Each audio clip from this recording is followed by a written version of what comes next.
सामान है, हम पैसा लगा के खरीदे हैं।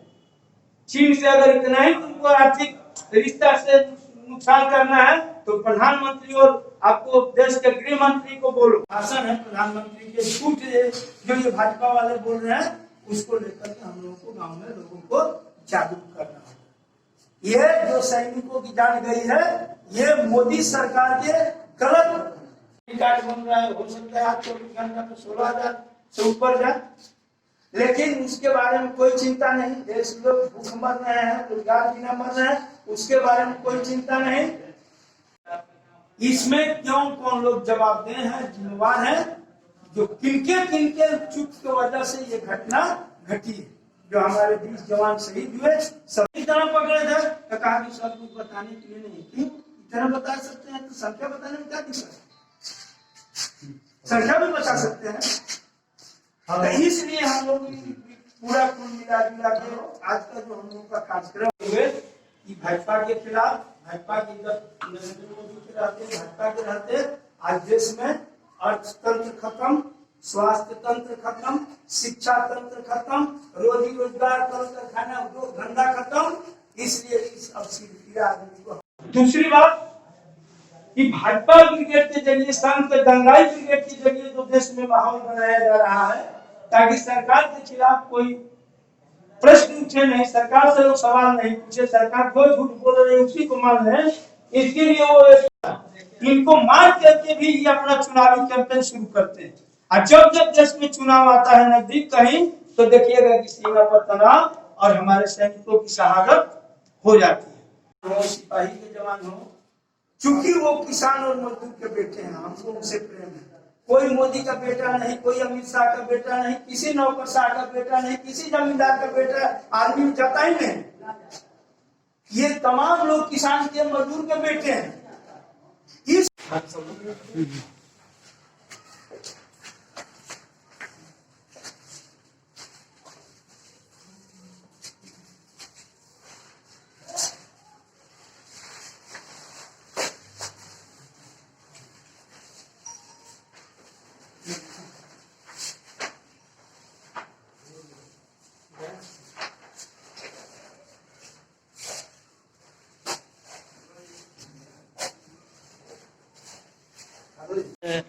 धीरे धीरे देश के हर जनता भी पूछना चाहती है आखिर क्यों ऐसे घटना घटी, क्या वजह था? सबसे पहले तो जो 20 जवान शहीद हुए और हम लोग भोजपुर जिले के चंदन यादव और कुंदन ओझा, कुंदन ओझा शाहपुर के बापू के रहने वाले हैं, लेकिन अभी वो लोग साहिबगंज राज्य झारखंड में बसते हुए हैं। तो इन दोनों जवानों सहित 20 जवानों को हम अपनी श्रद्धांजलि देते हैं, उनको नमन करते हैं। दूसरा सवाल यह है कि जो हमारे सेना के जवान जो शहादत देते हैं, शहीद होते हैं, कितने शहादत दिए। अभी कुछ दिन पहले जगदीशपुर के देव टोला में भी रमेश रंजन की शहादत हुई थी, कई जवानों की शहादत होती है। लेकिन सबसे बड़ा दुर्भाग्य यह है कि प्रधानमंत्री जो भारतीय जनता पार्टी के लोग सेना के नाम पर राजनीति करते हैं, लेकिन जब वो शहीद हो जाते हैं तो उनको देखने वाला कोई नहीं, पूछने वाला कोई नहीं होता है। जब शहीद रमेश रंजन की शहादत हुई थी तो यहाँ के माननीय केंद्रीय मंत्री जी ने जाकर कहा था कि हम परमवीर चक्र देने की मांग थी, शहीद रमेश रंजन को परमवीर चक्र दिया जाए, वहाँ गेट बनाया जाए, वहाँ स्मारक बनाया जाए। लेकिन भोजपुर में एक सर्वे करिए कितने शहीदों के स्मारक बने हैं, कितने शहीदों के नाम पर गेट बने, कहीं कुछ नहीं है, सिर्फ दिखावा करते हैं सेना के नाम पर। दूसरी बात जो चीन के जो हुआ है, जहाँ LOC पर घटना घटी है गलावन घाटी में, इंटेलिजेंसी रिपोर्ट था देश का, IB का रिपोर्ट था, खुद भारतीय जनता पार्टी के जो यहाँ से MP हैं, क्या नाम है उनका, उन्होंने पार्लियामेंट में कहा कि चीन हमारी सीमा में आ रहा है।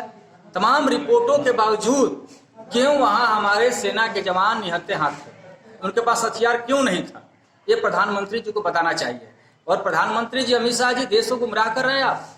आपने कहीं कोई सूचना नहीं, आप कहीं कोई वहाँ प्रधानमंत्री जी भी सर्वदलीय बैठक किए थे, सर्वदलीय बैठक में उन्होंने क्या कहा कि चीन में कोई नहीं घुसा है, चीन की सीमा सुरक्षित है, हमारी सीमाएं जो सुरक्षित है, हमारे अंदर कोई नहीं घुसा है।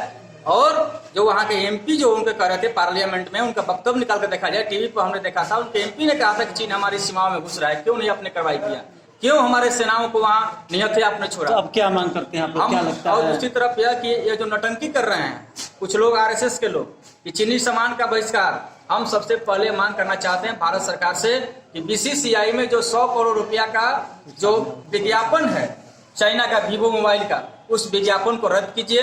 तमाम आप मुंबई में मेट्रो के रेलवे का आप ठेका चीन को दिए हुए हैं, साहिबगंज में नदी के पुल बनाने के लिए आपने चाइना को ठेका दिए हैं। तमाम जो चाइना के साथ जो समझौते हुए हैं, जो ठेके हुए हैं, जो व्यापारिक समझौते को रद्द कीजिए।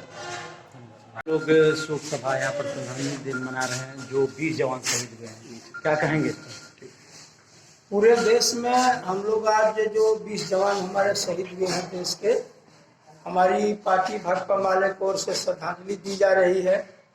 और हम लोग मांग कर रहे हैं प्रधानमंत्री जी से कि आप झूठ मत बोलिए, देश के जनता को गुमराह मत करिए और सच्चाई बताइए कि ये हमारे 20 जवान क्यों और किस लिए शहीद हुए।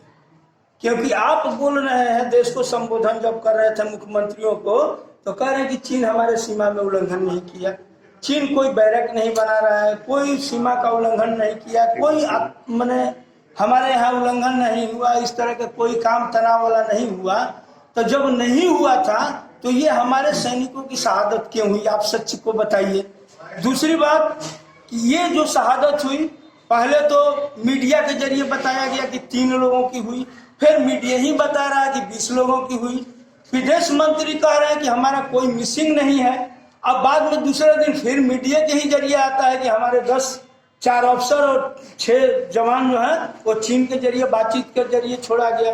तो क्या हमारे देश की जनता अब मीडिया से जानेगी देश के सरहद की स्थिति के बारे में, देश के किसी देश से रिश्ता के मामले में, या देश के जो प्रधानमंत्री हैं, रक्षा मंत्री हैं, गृह मंत्री हैं, वो सच्चाई बताएंगे। इसलिए हम लोग का मांग है कि नेपाल के साथ, पाकिस्तान के साथ, चाइना के साथ जो भी आपका मामला है, तनाव है, उसमें आप पारदर्शिता बताइए, देश की जनता को बताइए कि सामने सच्चाई इस घटना क्या है, कि ये लोग शहीद क्यों हुए। अगर आपका तनाव नहीं है तो इसका मतलब है कि तब ये लोग सही में चीन के बोला जो चीन बोल रहा है कि भाई हमारे इलाके में घुस के ये लोग उकसावेबाजी कर रहे थे, उसमें ये घटना घटी है, तब आप चीन के बात को पुष्टि कर रहे हैं। तो क्या लगता है किस तरीके का क्या जो हम लोग का ये भी मांग है कि इसमें उच्च स्तरीय आप जांच बैठाइए, और ये जांच होना चाहिए कि हमारे जवान बगैर हथियार के, जो हमेशा हथियार लेकर रहते हैं आर्मी के जवान, ये बगैर हथियार के किनके इशारे पर कौन आदमी किस अथॉरिटी के कहने के बाद ये लोग गए थे जहां ये घटना हो, कौन पदाधिकारी था, रक्षा मंत्री था, गृह मंत्री था, प्रधानमंत्री था, या जनरल जो बना है CDS, उसके इशारे पर गए थे ये लोग। आपको देश को बताना चाहिए सच्चाई। ठीक, नाम बता दिए अपना। जवाहरलाल सिंह, जिला सचिव भाकपा। सामान का बहिष्कार कर रहे हैं और चीन का लगातार भारत में अर्थव्यवस्था काफी मजबूत बनते जा रहा है, और लोगों को एक तरीके से कहा जा रहा है कि चीनी सामान का बहिष्कार कर, यहाँ तक जो लोग इस्तेमाल कर रहे प्रोडक्ट खुद वो चीनी है जो बहिष्कार करने वाले, क्या कहेंगे? देखिए, सामान का बहिष्कार तो देश के जो देश चला रहे हैं, प्रधानमंत्री जी हैं, यहाँ के गृह मंत्री हैं, बड़े बड़े जो पूंजीपति हैं, वो बहिष्कार करेंगे तब तो नीचे बहिष्कार होगा। ये वीवो का ठेका लिए हुए हैं, स्पॉन्सरशिप दिए हुए वीवो IPL का, हमारे माननीय गृह मंत्री के बेटे अमित शाह जी के बेटे जो है वीवो IPL को स्पॉन्सरशिप दिए हुए हैं, और कहते हैं लोग कि वीवो का बहिष्कार कीजिए। तो फिर प्रचार क्यों हो रहा है? $100 करोड़ का ठेका दिए हुए हैं। यहाँ पे सरदार वल्लभ भाई पटेल की मूर्ति का निर्माण चाइना से कराया गया। नागपुर में जो मेट्रो का ठेका है वो चाइना को दिया गया है। पूरे अभी जो बिहार में वर्चुअल रैली हुई, जिसमें अमित शाह जी वर्चुअल रैली को संबोधित किए, उसमें 70,000 जो LED लगे वो भी तो चाइनीज ही थे। तो ये लोग सिर्फ जनता को कह रहे हैं कि बहिष्कार करें। हमारा कहना है कि जो आयात और निर्यात है उसके आधार पर ये सारी जो चाइनीज सामान आती है, जो भारत निर्यात करता है और जो आयात करता है चाइनीज वस्तुओं का, वहाँ से बहिष्कार हो, वहाँ से आयात बंद करिए।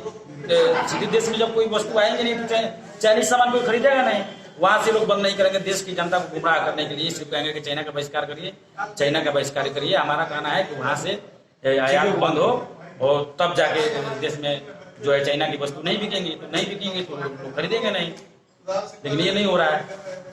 चलिए, आप देख रहे हैं समृद्धि न्यूज, एक नई खोज। यदि आपने हमारे चैनल को सब्सक्राइब नहीं किया तो कर दीजिए और बेल आइकन को दबाना ना भूलें ताकि आपको हर खबर की अपडेट मिलती रहे।